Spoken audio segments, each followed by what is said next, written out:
মাজুলীবাসীৰ বাবে এটা ভাল খবৰ। অচিৰে সম্পন্ন হৈ উঠিব মাজুলী যোৰহাট সংযোগী দলং নিৰ্মাণৰ কাম। ইতিমধ্যে মাজুলী যোৰহাট সংযোগী দলঙৰ ছেগমেণ্টসমূহৰ নিৰ্মাণ কাৰ্যৰ কাম শুভাৰম্ভ হৈছে। যি কংক্ৰিটৰ নিৰ্মাণ কাৰ্য, এই কংক্ৰিটৰ নিৰ্মাণ কাৰ্য শুভাৰম্ভ কৰে যোৱা 4 মাৰ্চৰ দিনা বিধায়ক ভুৱন গাম ডাঙৰীয়াই। আৰু সেই সময়ত তেখেতক সংগ দিয়ে মাজুলী জিলা বিজেপিৰ সভাপতি বীৰেন শইকীয়া, মাজুলী জিলা বিজেপিৰ সাধাৰণ সম্পাদক নিপেন কামান, ৰাজ্যিক বিজেপিৰ কাৰ্যনিৰ্বাহক সদস্য দীপক গোস্বামী আৰু মাজুলী জিলাৰ উপায়ুক্ত কাবেৰী বি শৰ্মাকে প্ৰমুখ কৰি কেইবাজনো দলীয় নেতা, পাৰ্টি নেতাই তেওঁক সংগ দিয়া পৰিলক্ষিত হয়।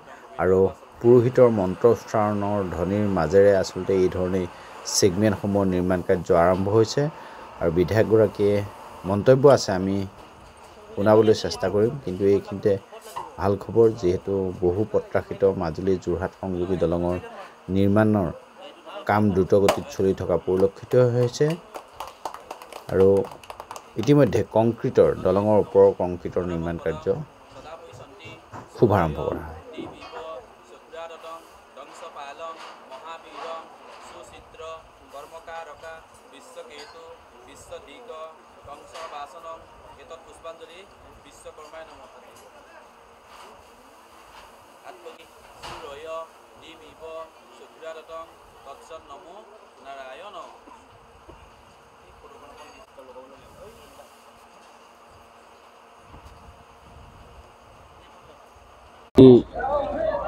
আমাৰ মাজুলীৰ কাৰণে ভাল দিন বুলি ক'ব পাৰি।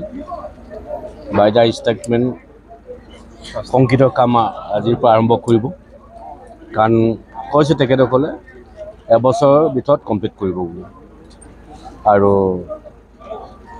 এইটো এতিয়া 28 টোটেল প্ৰগ্ৰেছ ৰিপৰ্টটো দেখুৱাইছে 28।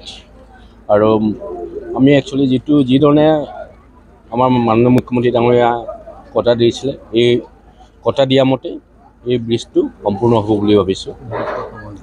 এটা কাৰণে বিৰোধী দলেতো তেতিয়া কৈ আছিলে যে এনে মুখেৰে কয় একো কাম নহ'ব বুলি, এতিয়া দেখুৱাই দিছে, ৰাইজে দেখিছে যেনেকৈ কথা দিছিলে এইমতে কাম হ'ব। আৰু এইটোৱে নহয়, এতিয়া আপুনি ধূনাগুৰি ব্ৰিজো যথেষ্ট প্ৰগ্ৰেছ হৈছে, আপোনালোকে দেখিছে। ইউনিভাৰ্চিটি প্ৰগ্ৰেছ হৈছে দেখিছে, ইণ্ডিকেটেড DC অফিচ প্ৰগ্ৰেছ হৈছে দেখিছে, আৰু ৰাস্তা পদূলি চাৰিওফালে কাম চলি আছে দেখিছে। প্ৰত্যেকটো আমাৰ দিনত কাম হৈছে, 60 বছৰ নোহোৱা কাম আমাৰ দিনত যিধৰণে কাম হৈছে কল্পনা কৰিব নোৱাৰা কাম হৈছে। প্ৰত্যেকজনে আজি ব্যক্তিয়েতো স্বীকাৰ কৰিছে, কাৰণ আজি এতিয়া নিজে আপোনালোকে চিন্তা কৰক, আমাৰ ইয়াত যিমান চাকৰি হ'ল 720টা চাকৰি হৈ গ'ল পুলিচ ইনস্পেক্টৰৰ পৰা। আপোনালোকে শুনিছিলে 1 পইচা কোনোবাই খৰচ কৰিছে, কোনোতো 1 পইচা নিদিয়াকৈ পাইছে। আগৰ দিনততো পইচা নহ'লে চাকৰি নাপায়। এইধৰণে যথেষ্ট আমাৰ চৰকাৰে এই 10 বছৰত যিধৰণে দেখুৱাইছে, এই 10 বছৰত যদি এই 60 বছৰতো এই 10 বছৰৰ নিচিনাকৈ কাম কৰোৱা হ'লহেঁতেন আমি ইমান এটেক ল'বলগীয়া নহ'লহেঁতেন, হয় নহয়? এইটো কাৰণে মই যিধৰণে কথা দিছে এইমতে কাম হ'ব বুলি মই আশাবাদী। আৰু আজিতো আপোনালোকে কাষ্টিং হোৱাটো দেখিছেই, আৰু এই 30 দিনৰ ভিতৰত এই কাষ্টিং শেষ হ'ব, আৰু তাত ফিটিং হোৱালৈকে মাত্ৰ এবছৰত কমপ্লিট কৰি দিম বুলি কৈছে।